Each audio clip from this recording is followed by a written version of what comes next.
Hey, folks, today is September 24, 2018. On this edition of Roland Martin Unfiltered, the cop who gunned down Botham Jean has been fired in Dallas. We'll talk to Lee Merritt, who's the family attorney, about this latest development. Also, the Laquan McDonald trial in Chicago begins today with the defense. They're beginning their, of course, their part of the trial. And, of course, they're already trying to say he was a bad guy. No shock.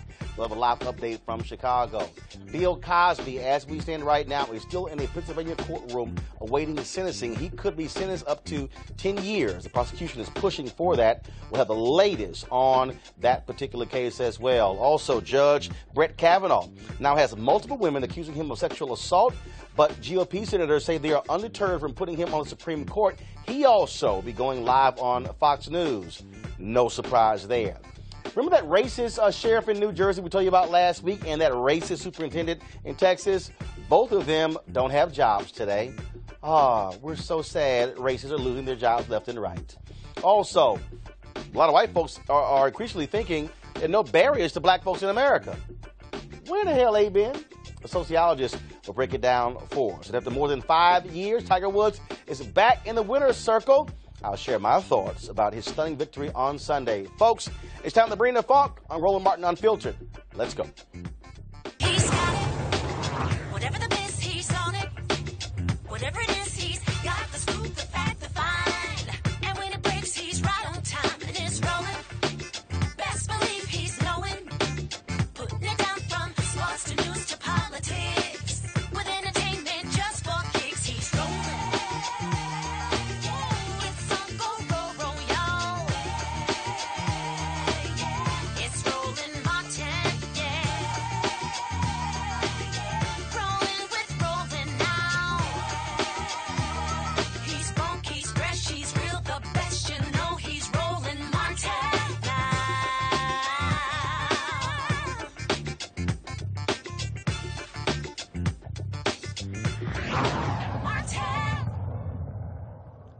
Dallas cop Amber Geiger, who shot and killed Botham Jean in his own apartment, is out of a job today. She was fired by Dallas Police Chief Renee Hall, again, for adverse conduct when she was arrested for manslaughter.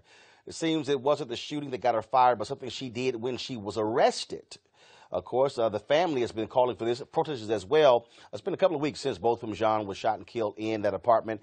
Amber Geiger has given multiple stories as exactly what took place. Initially charged with manslaughter, the family has been pushing for her to be charged with murder. The grand jury has not been convened yet, even though Faith Johnson, the DA, says she certainly will consider that potential charge. Joining us right now from Dallas is Lee Merritt, who is the family attorney. Lee, glad to have you back on Roland Martin Unfiltered. The family, they've laid Botham Jean to rest in St. Lucia. And so certainly this has to be bittersweet for them to hear this news today. Well, the Chief Hall went ahead and gave us a call last night, and she wanted the family to be the first to know. And so she explained to us her termination decision. And she had to face some questions from the family. Most importantly, the obvious one is what took so long. And she had a chance to break that down for the family. I want to make something clear really quickly. The statement that she released concerning the termination was just poorly worded. But she was not fired for additional behavior that took place during her arrest. She was terminated because of her behavior or her actions on September 6th while entering Mr. Jean's home. The statement meant to say, or was attempting to explain, that she was fired on the 9th as a result of her being arrested for those actions. So, which is still sort of weird, because what were the exact actions that she took that led to her being fired? Was it entering his apartment? So is the police chief actually saying she entered the apartment? Well, she was not very specific with what actions from September 6th. She just said, and I can't remember the particular phrase that she used, but the phrase that essentially meant something she did wrong on September the 6th. I can name a whole litany of things that went wrong on September the 6th. Namely, she murdered a man in his own home. But obviously she couldn't say that. But something about her behavior didn't comport with conduct coming of a police officer for the Dallas Police Department in Chief Hall's view, and led to her termination. And obviously, Lee, this is going to have an impact on when this goes to trial, because if she was fired for doing something wrong, the jury will get to hear that once they go to trial. If there's a trial. Now, at law, the prosecution can't introduce that evidence. It's considered a subsequent remedial measure that is inadmissible at the time of trial, both criminally and civilly under the federal rules of evidence. And so it doesn't technically come in. Everybody knows it, and they know it all around the world. And it certainly does have an impact on her appearance of guilt. So, Lee, what is next? Has DA Faith Johnson given any indication when she is going to impanel a grand jury to come back with an indictment? We know the investigation is ongoing. The Chief Hall alluded to the fact that a critical component of that investigation has been completed. I imagine that as it relates to the investigation of Amber Geiger's statements and any follow-up that comes from that. Now, there's a tricky line that the chief had to toe, because any statement offered to her as a part of the employment decision are protected under the Fifth Amendment rights against self-incrimination. And so she couldn't allow those statements to impact the criminal investigation. So I can only conclude that the criminal investigation, as it relates to following up on the statements that she made to criminal investigators, has been completed. Therefore, she felt comfortable making the decision to fire her based on the criminal charges of assault that took place on September 9th. All right. And Lee, also, I was chatting with you and Ben Crump earlier. You guys are planning a big rally this weekend in Dallas. Any details on what time and where that's going to be? So it's going to be downtown on September 29th, which is this Saturday, which is also Botham Jean's birthday. We are still hammering out the details, which we will release tonight, about time and location. We know we want to center it downtown where the community can participate and both celebrate this young man's life and demand justice from the powers that be. And so as soon as those details are available, of course, we're going to make them immediately available to you to share out. And we'll make them more available to the general public as well. And of course, I'll actually be in Fort Worth, Dallas this weekend, speaking to the NAACP on Saturday. And we'll certainly see you at the rally on Saturday. Lee Merritt, we certainly appreciate it. Thanks a lot. Thank you for having us. All right, I want to bring in my panel right now. Michael Brown, former vice chair of the Democratic National Committee Finance Committee. Dr. Avis Jones-DeWeaver, leadership strategist and author of How Exceptional Black Women Lead. And Eugene Craig, CEO of the Eugene Craig Organization. Folks, glad to have you on the show. Clearly, folks have been saying she should have been fired. Many felt it should have happened last week, but this police chief, and certainly Renee Hall, has made the right decision because it made no sense for Amber Geiger to be getting paid. Still to be, frankly, having the police department represent her, if you will, because that's what happened right after the shooting took place. She was being treated as if this took place while she was on duty. Absolutely. I mean, nothing has gone the way that it should since the day that she walked into an apartment that was not hers and shot and killed the man that lived there. She was able to go home and sleep in her own bed for 3 days. You have had the police seemingly wanting to cast disparagement on his character by releasing information about marijuana being found in her apartment. Her apartment was never searched. So finally, it's good to see that something has gone in the right direction, and I'm hoping that that means that we're going to turn the corner in this case and actually receive justice for this young man. Yeah, absolutely. I agree with you. I think, for the first time, we're actually going to see what it looks like to have a citizen versus citizen trial rather than a police versus citizen trial. The fact that the Dallas PD and the police union and folk down there were trying to protect her and went as far as to smear him and went as far as to disparage him. I mean, it's bananas. It's ridiculous. And I'm glad that she was fired. We shouldn't be giving officers paid vacations after they commit heinous crimes. And now it's up to the justice system to actually deliver justice to another citizen. Absolutely. It's interesting. It's interesting to see what's next. A regular Joe just walks up to a black person and shoots him. I mean, that's kind of what's next. Yeah. And because we've seen everything, obviously, police on citizen shoot, and we've seen citizen on citizen from Trayvon Martin. And so it's wondering how does it stop? And obviously, this kind of political environment we're in now, the leader is not saying, you know what? Stop it. Absolutely. And without a leader doing that, I think we may continue to see these kind of things roll. Well, and also, again, I think what you have here is, and one of the reasons you even have this level of accountability is because of Black Lives Matter, because of protesters, the kind of pressure that's being applied on these police departments and then also on these district attorneys.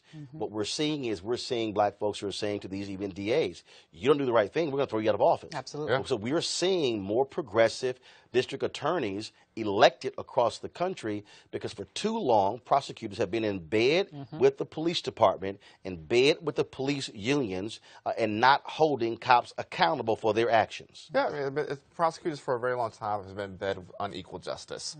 And now what you're seeing with citizens rising up, with Black Lives Matter, with Justice League, with a lot of these organizations, and ordinary citizens rising up, you're seeing the actual application of equal justice under the law, which means protecting their rights, but also equal application of justice when it comes to the actual criminality. Got to ask y'all this here. Of course, last week Senator Ted Cruz and Beto O'Rourke had their debate. Henry, go to my iPad. This was a tweet that Ted Cruz sent out. And so it says, in Beto O'Rourke's own words, so he retweeted the video when Beto O'Rourke was at a black church talking about what took place. And so it was quite interesting. I think we should be able to hear the audio. Guys, let me know if we can. Information to make an informed decision. What is released to the public?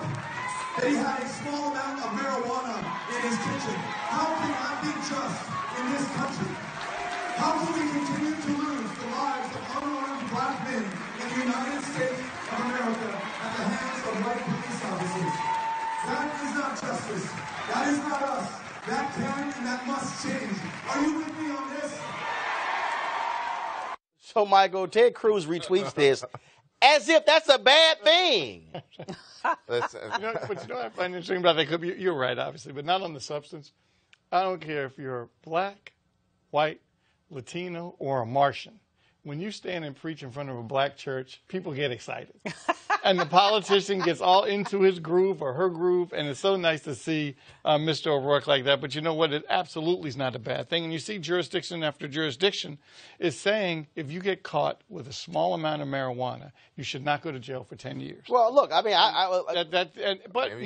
but elections have consequences. Ted Cruz has 3.2 million followers, and so I tweeted, "Hey Ted, thanks for spreading Beto O'Rourke's great comments to your 3 million followers." Because I mean, it's like, so basically, what Ted Cruz was saying? Oh, he shouldn't be saying those things. Yeah, I mean, well, Ted was being strategic. Let's get very real here. He was playing to his racist base. Yep. Who do not care that a black man was killed. In fact, may even be happy that a black man was killed. So he knows who he was talking to. He was dog whistling to Dixie. I'm a Republican and supporting Beto. Ted Cruz is hot trash. I mean, like trash or trash. I mean, like complete trash for this. I'm being honest here. I mean, for him to go after Beto on an issue of unarmed black men, I mean, there's, fiscal policy can matter, even, conservative moral policy can matter. But at the end of the day, if you come and look at me and say, hey, I don't care if you survive or live the next day, that's trash to me. You're like, you are trash. Well, and of course, I doubt you'll be seeing Ted Cruz visit any black churches. I mean, I'm just saying. But the thing is, you got to put in perspective. Ted Cruz, but they are constituents. Is a quote unquote Christian conservative Hispanic that poses as a white guy. Exactly. I mean, he's I got you. but my point is, black voters in Texas are also constituents. So, Ted, I would love to see you show up at a black church in Dallas. Take your pick. Brian Carter, Concord Baptist Church. You can go to Freddie Haynes Church, Friendship West in Dallas, Good Hope Baptist Church. You can swing on by, of course, the Church Without Walls in Houston, or you can go to any of those churches. I'm sure they will be glad to hear from you. You just got to find one for him. You might not get the same reaction, but I'm just saying they'd be glad to hear from you.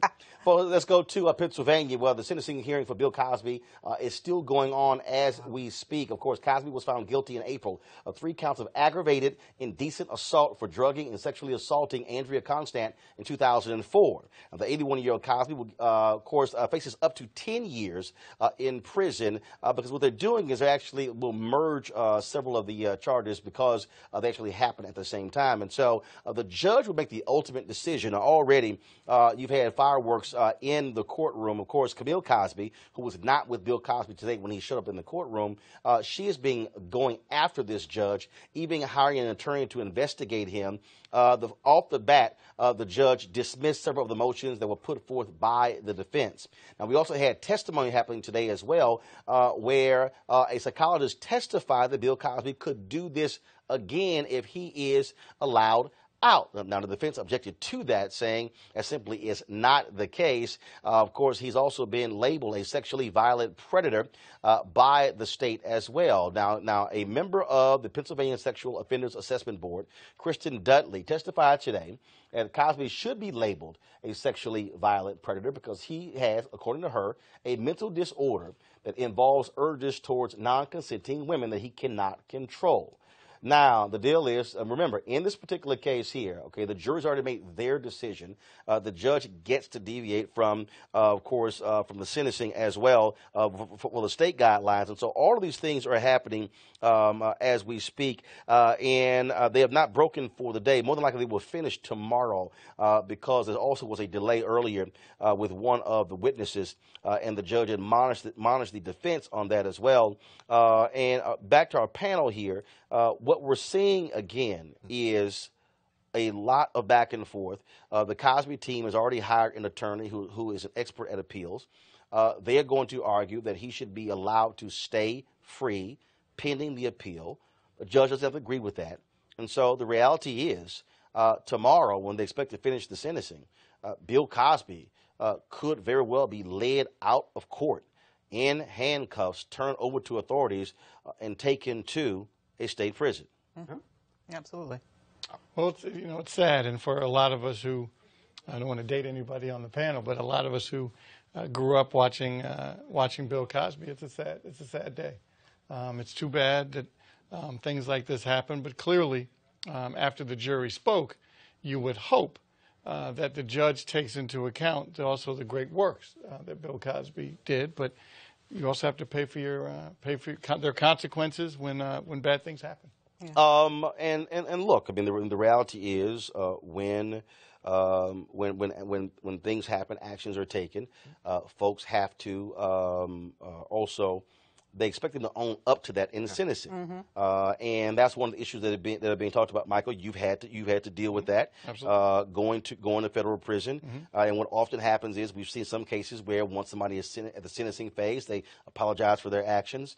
We saw in Florida where Corinne Brown did not do that, and then then she went to prison. I doubt very seriously Bill Cosby is going to do that, but I'm also intrigued by this tactic of Camille Cosby to constantly be going after the judge. When they had the mistrial, she had the PR folks read a statement that went after this judge. And I'm sitting here going, what the hell are you doing? Yeah. That judge is still going to be overseeing the next trial. Yeah. And so she has been going after this judge repeatedly. And anybody knows in the legal system, if the person who's going to be sentencing you, you don't want to piss that person off.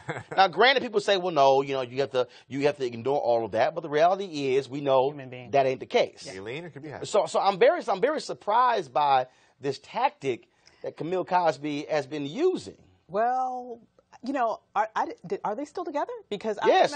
I remember after the No, last that was a trial- bullshit Radar Online story. Okay, so that First of was- all, no. okay. First of all, So- anything you see in Radar Online, you can ignore. That's like the National Enquirer. 'Cause that's what The, I was the reality is, first of all, that's totally bullshit. Because that's what I was Bill saying. I'm like, Cosby. maybe this is a Jedi No. mind trick of hers. Bill She Cosby- wants him to be sentenced. Well, I mean, I don't know, but Right. again, but Bill Cosby, Camille Cosby, still together. Well, I don't know. For me, I've always been the one where I've believed that these allegations. I understand the good that he's done, especially for several HBCUs, but I also know that we need to make a difference between a character that he played on TV and a man who was clearly a sexual predator. And so at this point, he is going to have to face the music. There's nothing to explain his actions, and at this point, he's going to have to pay the piper. One way or the other. Eugene? I mean, it looks like he's not going to be giving putting pops to anybody else, going forward. But I mean, look, the guy's 81 years old. The circumstances around this were literally the charges were filed within the last day of the last hour. I don't know if prison is probably the best, necessarily result here. But I think it's going to be very interesting to see what the judge actually comes down Look, with. but this judge is going to be under lots of pressure because there are going to be people who say, no, we want to see you send him to prison. Right. And so he's going to be under that pressure. Remember, to your point, the district attorney who won used this case to say, elect me, I'm putting him in jail. And he was running against the previous DA who cut the deal with Cosby's previous attorney saying he was not going to bring those charges. Now, I read something interesting, and I don't know the validity of it, but I read something interesting that Camille Cosby actually retained the previous DA to investigate the current judge. No, she retained someone who had worked in the prosecutor's office. Yeah. Because she wants an investigation into this judge. And again, I mean, I'm just very surprised in terms of how aggressive they are in terms of going after It's not going after the What judge. I don't understand is the proclivity of people in Pennsylvania, and this also goes to Meek Mill's case, to try to get rid of the judge. I mean, there isn't a track record of Pennsylvania's judicial boards like removing judges from cases.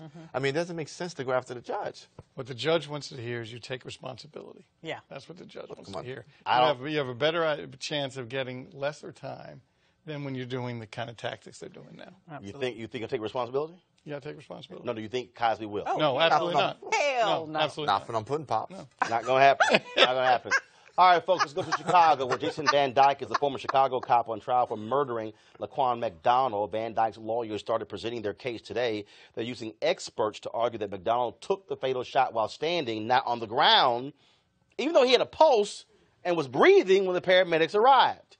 Joining us right now is Kathy Cheney. She's the assistant audience engagement editor at the Chicago Sun-Times. Kathy, welcome back to the show. And so, obviously, the defense wants to go after Laquan McDonald as best as they can. Your thoughts about what happened today? Like you said, they want to go after him, talk about his troubled past and how he was violent-natured. He had many run-ins with the law, and it just wasn't, it wasn't believable. Even though the things happen, it's like it's irrelevant to this case. And the defense expert witness talked about how of the 16 shots, the one that was fatal was in the chest, and Laquan was facing Jason Van Dyke, setting it up for a, self-defense thing. But that expert also said that most of the shots, only one came when Laquan was on the ground. Now, the dash cam video that just about everyone saw, after the first shot, Laquan hit the ground. And then you have all the, the volley of the rest of the shots. So I don't know what they were thinking, trying to convince people that most of the 16 shots came when Laquan was up, when he immediately fell down within 2 seconds after the first shot. Well, and not only that, there's a thing called video. Exactly. I mean, the video they try to keep from folks being able to see, there's a thing called a video to actually see what took place.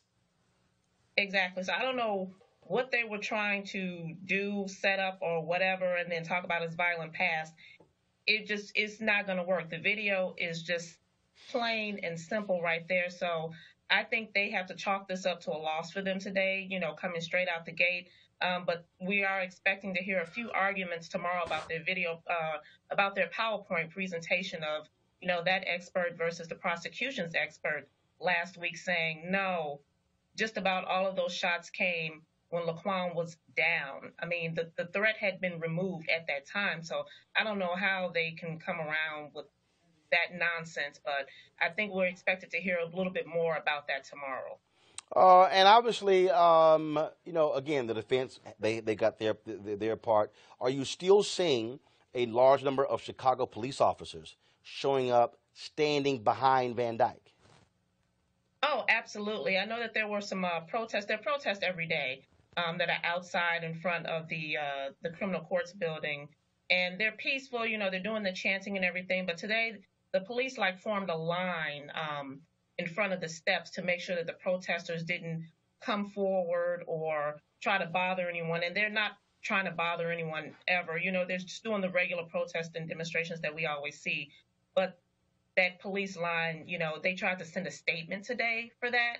And it didn't go over well. I mean, no one pretty much paid attention to it, but it's just that they tried to show, force and that they were a united front more than ever since the defense is, started their thing today. And I will say that last week started on Thursday. Every Thursday until the trial is over, the protesters will protest at 3 o'clock Chicago time for 16 minutes to symbolize the 16 shot.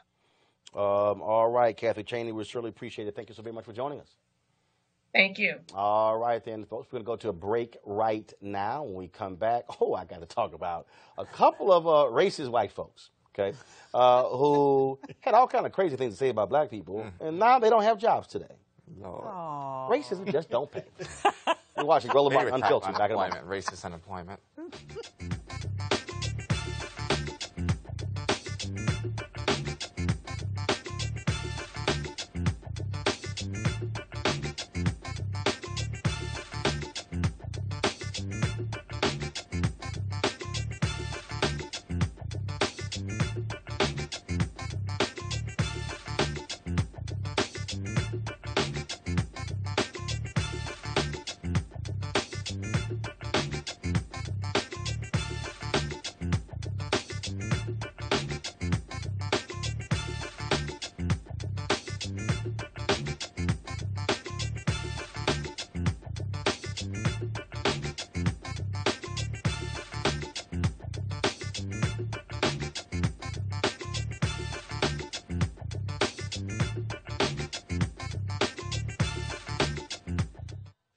All right, folks, welcome back. Brett Kavanaugh has drama. Of course, 2 more women have come forward to say that he sexually harassed them, assaulted them. The New Yorker dropped the bombshell report last night with details of one woman who said when he was in college, of course, he shoved his penis in her face. She pushed him away. He is blasting what she had to say, saying it is an absolute lie. He's going to be actually talking to Martha McCallum on Fox News, him and his wife tonight for an exclusive interview.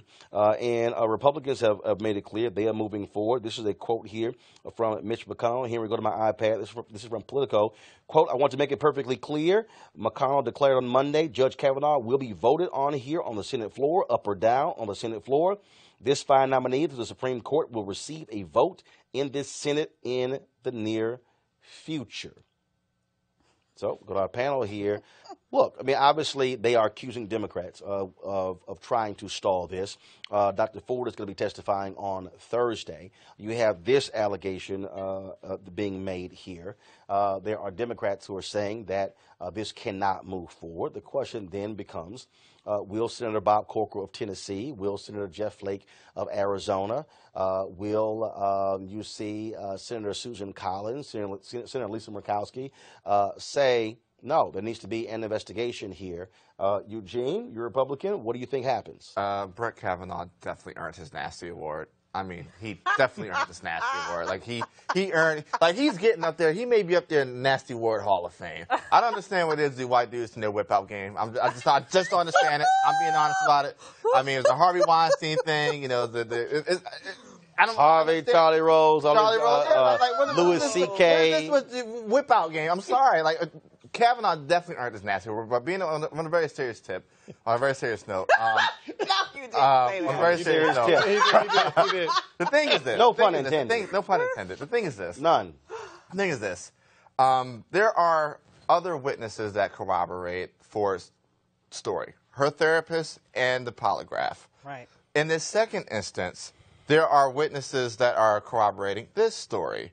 The hearing for Thursday, there should be more than just Kavanaugh and Ford speaking. I actually think that Mitch McConnell is wrong, and he does not have the votes, or may be pleasantly surprised when he takes this vote that the vote probably will fail.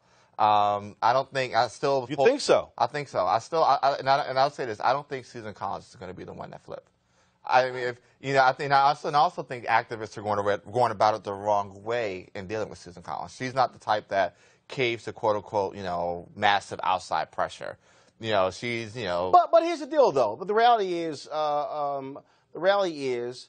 pressure matters, and so I agree because here's the deal. What happened was she made a comment that she wasn't getting phone calls. Yep. And folks were like, Okay. okay, all right, boo, we can handle that. And so you begin to have that as well. Yeah.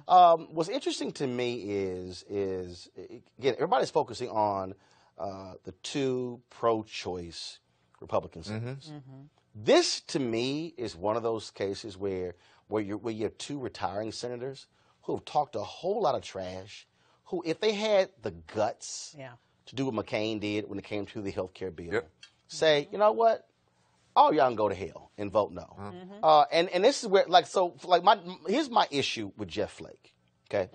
And I remember when I was on ABC This Week, and everyone was talking about, Jeff Flake and his great speech he gave. And I said, I don't give a damn about no speech he gave, because that's what he does. Jeff Flake is flaky. Yes, exactly. He gives these speeches, and he'll comment on Twitter, and he'll talk about, it's a shame, and then he will go right along and vote along with Trump.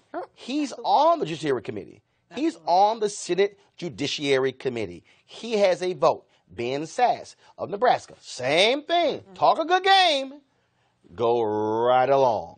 And so the question is, will they have the guts to say, I'm not going to sit here and support this? I don't know, because I think it's interesting, the point you made. If McConnell can say to the White House, look, I did everything I could, put the vote up, and it went down. See, then he can say to the president, I did everything I said I would do.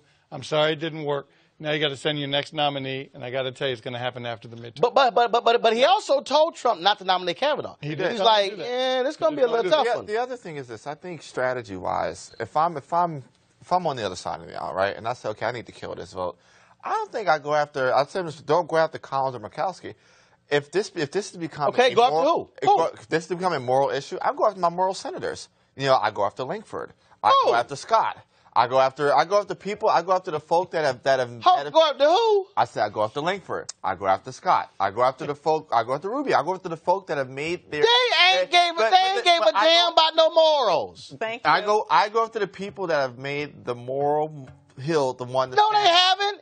Y'all ain't got a moral hill. That's your problem. And go ahead.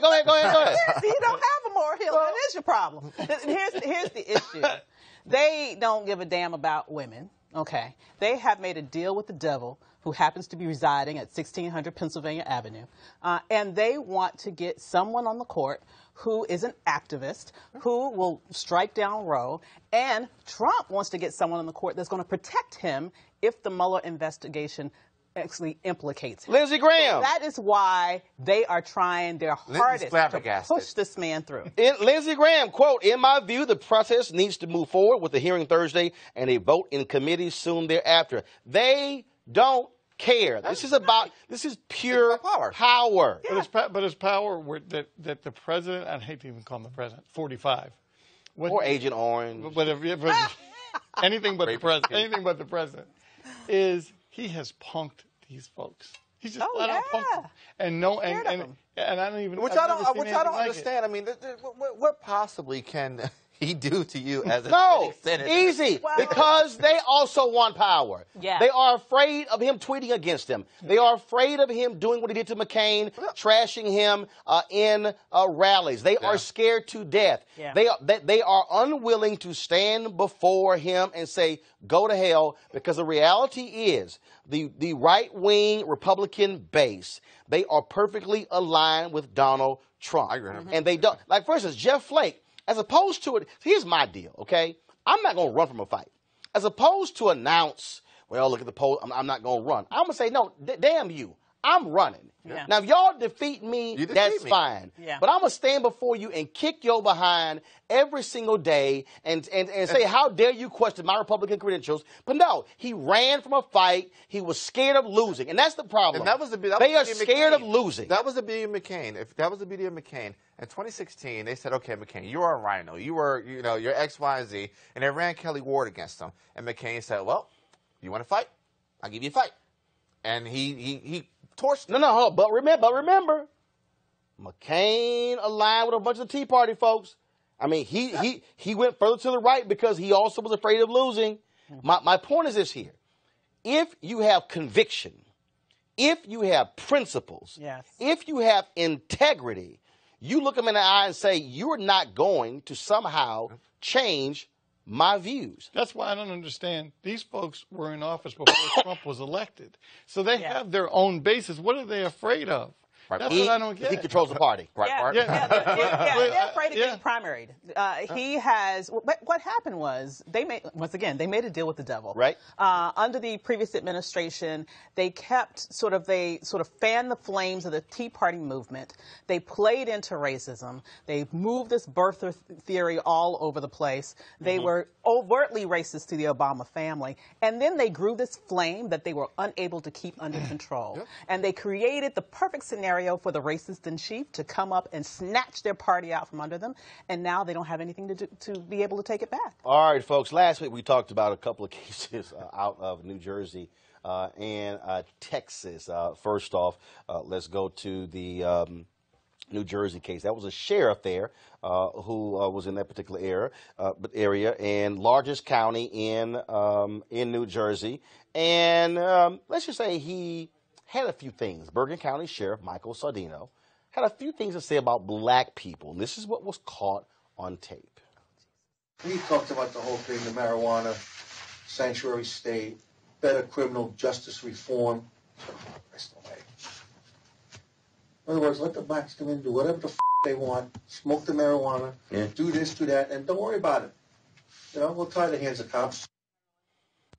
Guess what? On Friday, the sheriff, he quit, and his 4 deputies, they all quit. New Jersey Governor Phil Murphy said he will appoint an interim sheriff who could rebuild the public trust. Now let's go to Texas, where Lynn Retton, the Onalaska Independent School District superintendent, who decided to jump on Facebook after the Houston Texans lost a couple of weeks ago and put in on the Houston Chronicles Facebook page, you can't trust a black quarterback. He was upset how Deshaun Watson threw a game-ending interception. He said, I thought it was private, but it was public.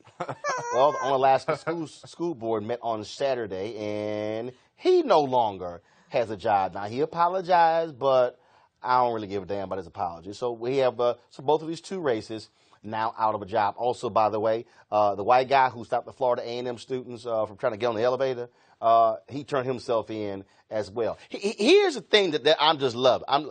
All these racist white folks got to realize that everybody got these now. And if you act a fool, like for instance, there were 2 white guys who threw, I think, a Latino brother off the bus in San Francisco because they like him playing his music. Oh, we gonna know their names real soon. Oh yeah. And I'm like, are y'all losing y'all mind? And and then I really believe that they're watching too many Trump rallies and somehow getting hyped up saying, oh no, we're gonna take it into our own hands. Okay, knock yourself out. Listen, Black Twitter is the greatest investigative force ever to be assembled. It's the truth. We'll have the 2 white dudes in San Francisco named probably by this time tomorrow. But the crazy thing about the school superintendent, like, you literally commented on a newspaper's article and thought it was private. Like, that's how bold you got in your racism. You That is how listen, dumb you are. That's the you said, worst excuse I'm going ever. to put on, listen, a newspaper. And then tried, Region, yes. and then tried to come back to say, well, no, I got a stats to back it up. The stat, Oh, okay. Worse. He made it worse. Oh my Really? God. Okay. Really? So now he out of a job. Yeah. And what was a trip, though, was the mayor of the town supported him. He made a mistake. He had some other parents. Same thing. 88% white school yeah. district. Of course. And I'm just getting. The reason I'm laughing because every single time, like the guy in Ohio who had the business and he was yelling the N-word to a brother, and now he's like, I'm not a racist, and now I lost my whole business. I'm sorry. I broke racist, my favorite racist. I'm sorry. I'm sorry you lost your business But because you a racist. I ain't got no compassion for these bigots. None. But the sheriff is a scary one, though. I'm going to tell you why. The sheriff is a scary one because that's the actual real beliefs held by a lot of sheriffs and a lot of sheriff's departments. The reason it's scary is because we just saw the sheriff down in Florida who pled guilty Yeah, where they were tacking on cases on black people who were innocent. Yep. They literally, it was literally policy. Yeah. Yeah, well, once again, we know that over a decade ago, the FBI came out and said that white supremacists are infiltrating police departments all across this country. We also know that absolutely nothing has happened as a result of that. Frankly, if you don't like black people, if you want to kill black people and not have any price to pay for it, that's the best job to have in America. True. So I'm not surprised. True. Let's go to Florida, folks, where Andrew Gillum is leading Ron DeSantis in that particular race to become the next governor of Florida. He's up by 3.5 points in the Real Clear Politics poll. A poll, that's a combination of multiple polls in that particular race. That's within the margin of error. So the reality is, look, still a lot of work to go. Less than 50 days. Andrew Gillum, though, he also dropped this new ad today. What sits beneath our names is a healthcare system that works for everybody. Our teachers who need to get paid what they're worth. Our kids who need an opportunity that should not be defined by their zip code, where they live, or what side of the track they grow up on. The politics of hope and aspiration and inspiration and opportunity still lives, and it lives right here in the state of Florida. Let's bring it home. They're interesting here because what we're seeing Ron DeSantis. First of all, he left his job as member of Congress because he said, this thing is serious. That. We also, in that particular poll as well, we're seeing it's tied now between Rick Scott and Bill Nelson there as well. Nelson is attaching himself. First of all, he finally came out of his damn coma and realized that, I better campaign. I'm in a race. Right. Absolutely. Absolutely. But I think what's interesting here is that DeSantis has been getting nailed for the last couple of weeks for his ties to various races, to various anti-Semites as well. And he is strapping Trump on his back. And so I think what's going to happen is we're going to see some very interesting things happen. Trump likely is going to go down to Florida and have a rally. And so imagine what's going to happen if you have, in the last 30 days of this race, if you have Donald Trump, Michelle Obama, and Barack Obama traveling, all three going to Florida, holding rallies for this gubernatorial race. And you'll see, and there'll be different parts of Florida. I know everyone thinks Florida is south is Miami Beach. Yeah. But you got the Panhandle, you have Central Florida, the I-4 corridor, and then obviously South Florida. And I don't know if you'll see Mrs. Obama or the former president in the Panhandle. That's where I think you'll see the president, 45, hosting his rally. But I think what concerns me about that poll, and anytime you have state candidates running, especially candidates of color, running, poll numbers are a little weird because it's kind of cool to say you're for the black candidate. You don't want to tell a pollster that you're really not for him. So I'm really interested in to see how the polls, and obviously, hopefully, he wins his election. Well, look, Gillum is running as if he's down. Remember, he was down 7 points a week before the primary, and then and beat all the other candidates as well. But I think what you also have here is, again, I do think you're going to have a Trump backlash. I'm very interested to see if white women are finally woke, white woke women Yeah, that's talk about the WWW. If that happens, because what happens, I think, with Kavanaugh could have an impact as well in terms of what happens in the midterms as well. Absolutely. And I also wonder what the implications will be for the Latino population, because you have 45 who just insulted Puerto Ricans, and I would think by extension anyone of compassion in terms of how he sort of denied the reality that there were 3,000 people who lost their lives as a result of Hurricane Maria. And a lot of Puerto Ricans left Puerto Rico and now live in Florida. Exactly. And even DeSantis came out and said, I think that number's right. Which And Rick Scott. Exactly. And then Trump blasted DeSantis and Scott for not agreeing with him. They're like, your ass ain't down here dealing with these Puerto Ricans. Yeah, hold on, taking this a little too far there. Exactly. So one thing that I'm thinking is, Trump is the type that holds a grudge. He's petty. Okay, he is petty. Yeah, we know that. Is he going to be there, camping for him? Oh, no. He will be in Florida. Oh, absolutely. Because again, here's what you have. He has to go to Florida because of Rick Scott. Yeah. And even though Scott's trying to dance around it, they know desperately that if they want to keep confirming these right-wing judges, they have to stay in control of the United States Senate. That's true. So absolutely, I think he's going to be going to Florida. So we'll be seeing that. But let's now go to Alaska, folks. Y'all want to really see white privilege? Not like we know it exists. Okay, but check this out.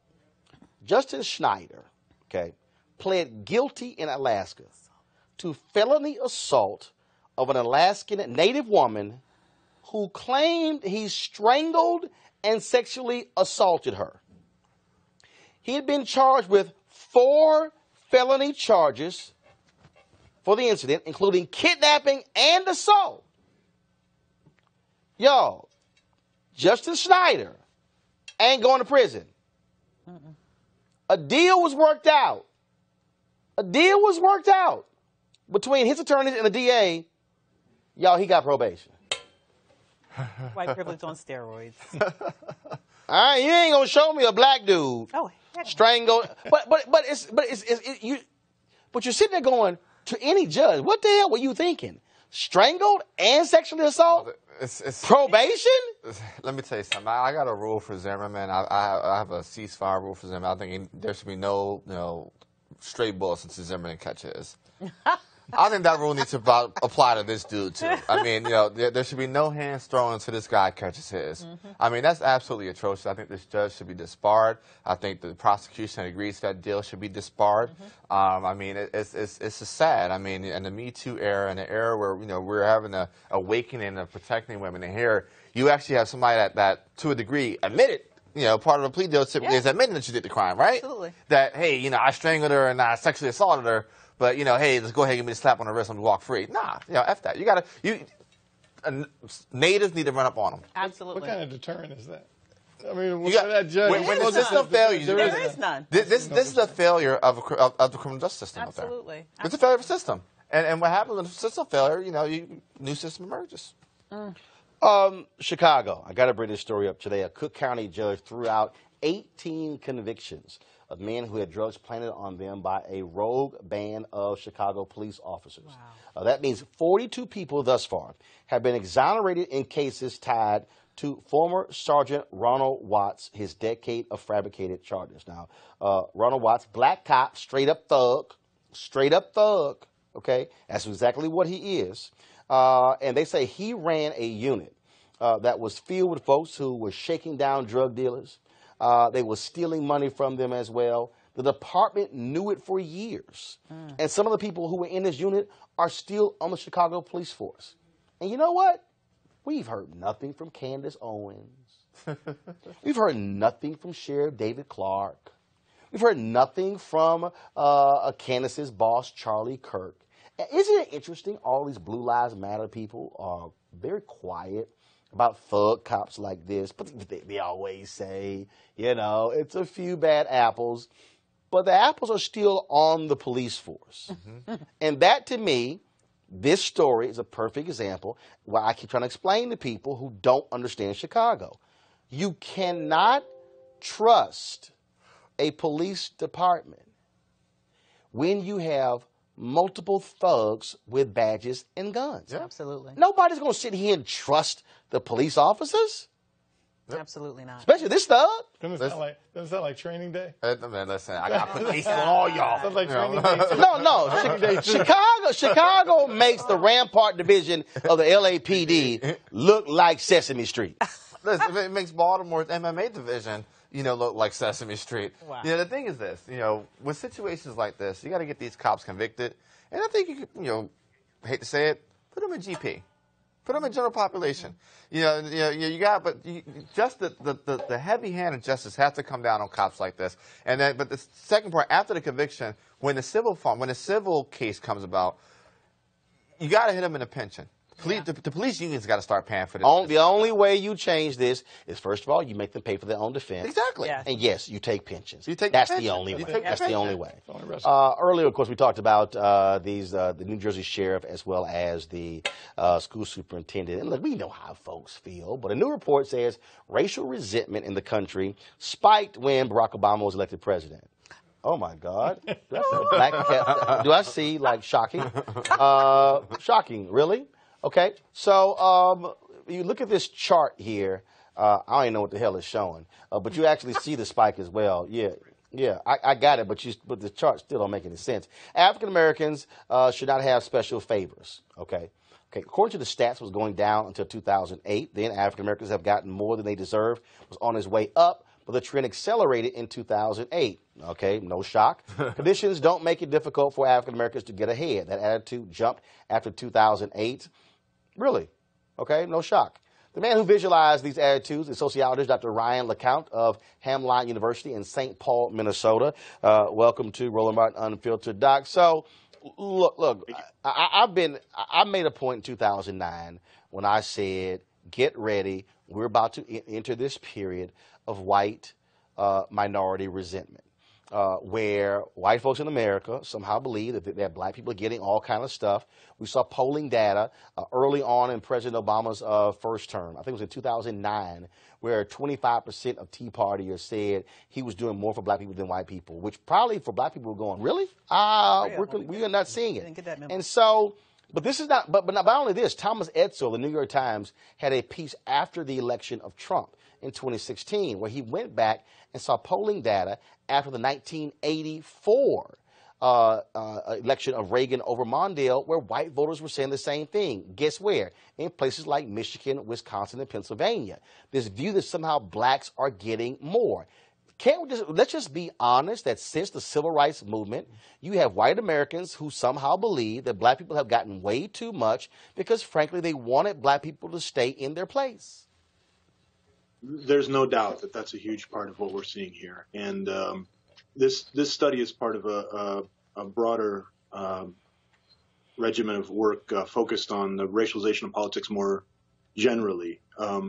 And the point of this study is not, there's been a lot of attention to the focus on the year 1986. That's actually just the first year for which there are data available in this data set that was analyzed. But the point here is that when people come to identify as liberal or conservative white folks, their racial resentments are playing an increasing role in the formation of that identification. And what it means for white people to say, hey, I'm a liberal, or hey, I'm a conservative, is increasingly what they're thinking about this outgroup that seems to play such a big role in who they say that they are, which is really interesting. And this is why I kept saying in the election to the people on Morning Joe and the folks on New Day and Fox and Friends, cut this BS out about, working class anxiety, because they were not talking about black people. They were talking about white folks as if somehow we are not working class. And they refused to deal with that. I remember one morning, Joe Scarborough made this comment that, since 1973, the wages of black men had gone up 12% and that of white working class being 3%. And I'm like, what the hell were the wages of white men before 1973? Right. It was so low for black people. Of course it went up. This story that continues to get so much traction in the media that identifies the working class as white without naming that is a huge part of the problem. When people talk about the story of our present politics being about working class resentment, about downward mobility, what they're not saying, what's going unsaid, is that they're describing the working class as being white. And the point can't be made enough that the majority of working class people in the United States are people of color.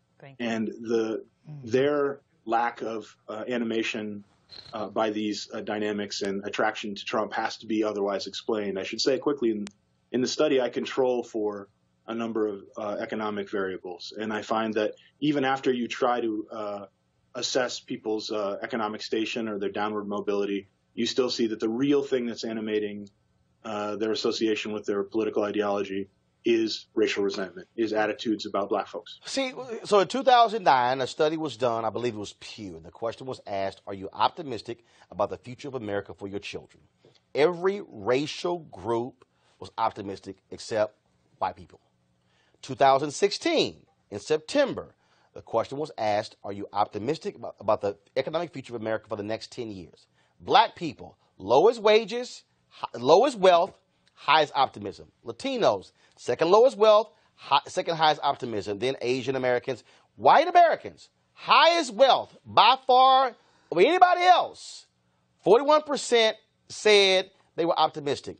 And I keep telling people what is going on, this white fear, is that what has happened is they have had decades and decades and decades and decades where their children have not had to compete. And now all of a sudden, they're living in towns, that whole middle America, every time we see an election, and the huge swath of red, they're living in places where automation has killed their jobs, where the towns are drying up, military bases have shut down, and their deal is, we got to blame somebody. We don't want to move. We want to stay here. And in their minds, things are going to return. And the problem is, they're turning the television on, and they're saying, oh, look at that damn Colin Kaepernick making all that money. How dare he kneel? Then they're watching LeBron James. Then they're sitting criticizing Oprah for endorsing Obama. So what's happening is, I believe, these white folks are in these areas, and they're 88, 90, and 95% white. They don't even see people of color. And it's just festering, and listen to talk conservative radio all day. They watch Fox News all day, and all they're getting is those people, those people. That's why you don't have jobs. That's why you're losing everything, and that's what's driving this. Your thoughts? Boy, I mean, there's so much to say. I think you probably heard the idea that when you're used to privilege, equity feels like oppression. Mm-hmm. And I think that the experience of confronting the fact that society was characterized by white supremacy for most of the history of this country, and that institutions, while slowly and imperfectly, are to some extent starting to be more democratic and inclusive, for people who, especially perhaps for people who don't have those experiences with people of color, those things are experienced as threats and not as a move toward equity. And that's beginning to show up pretty clearly in our survey data. I should just add one more thing really quickly.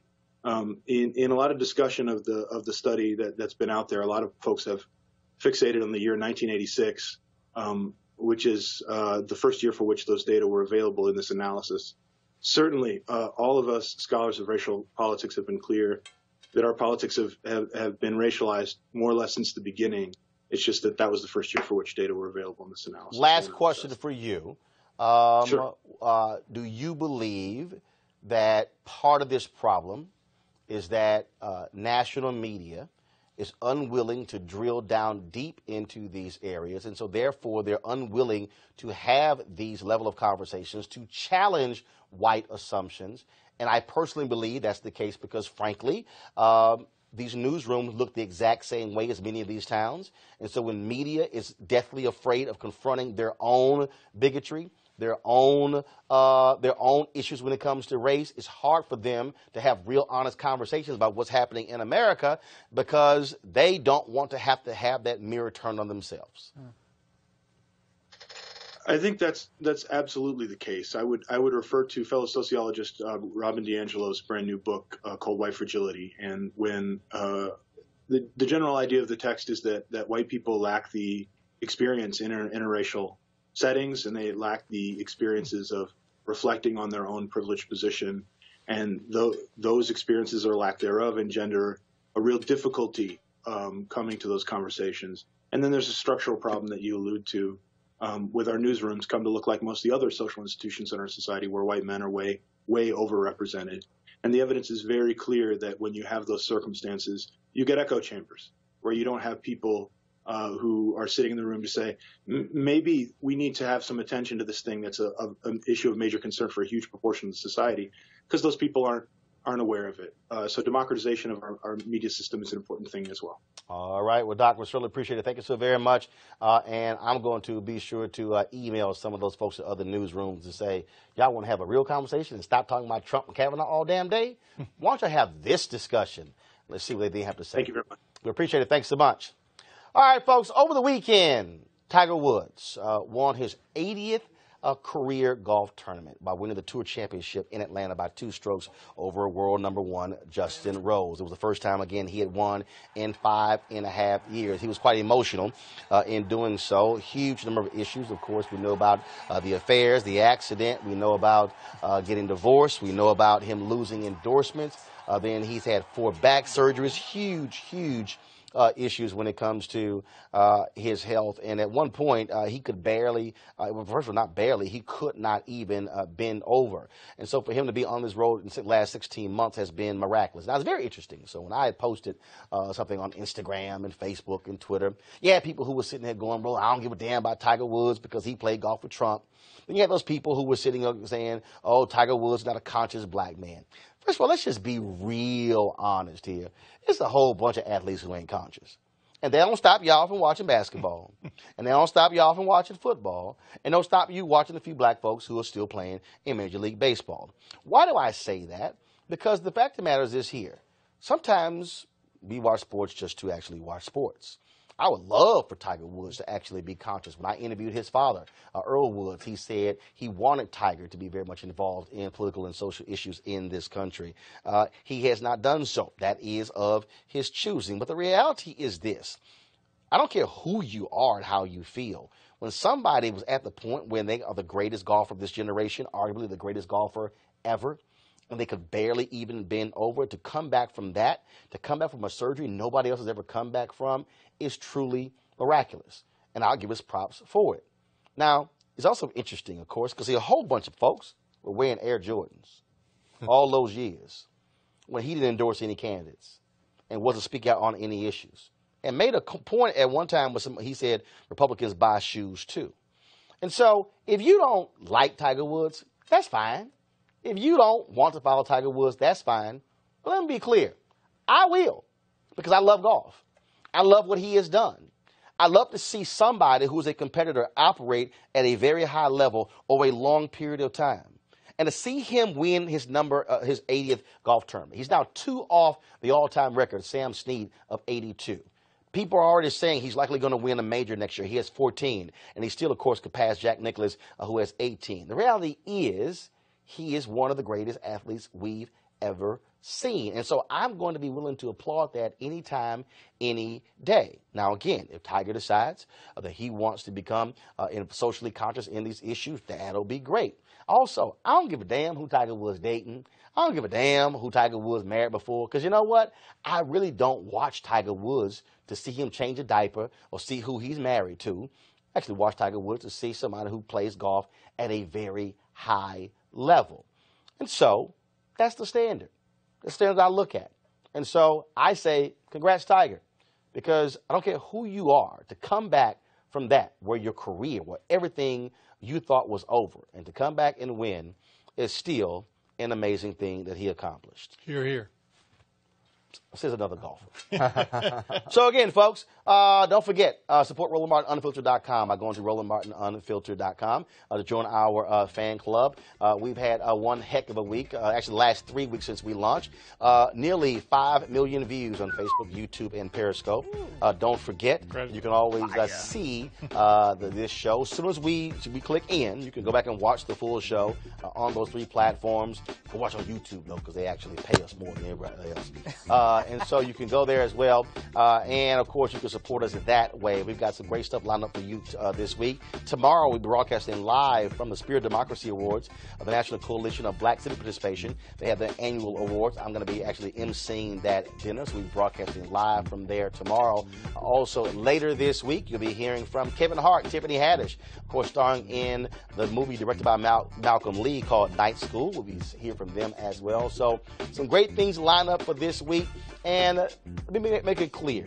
You saw us talking about Botham Jean, talking about Laquan McDonald, talking about Bill Cosby.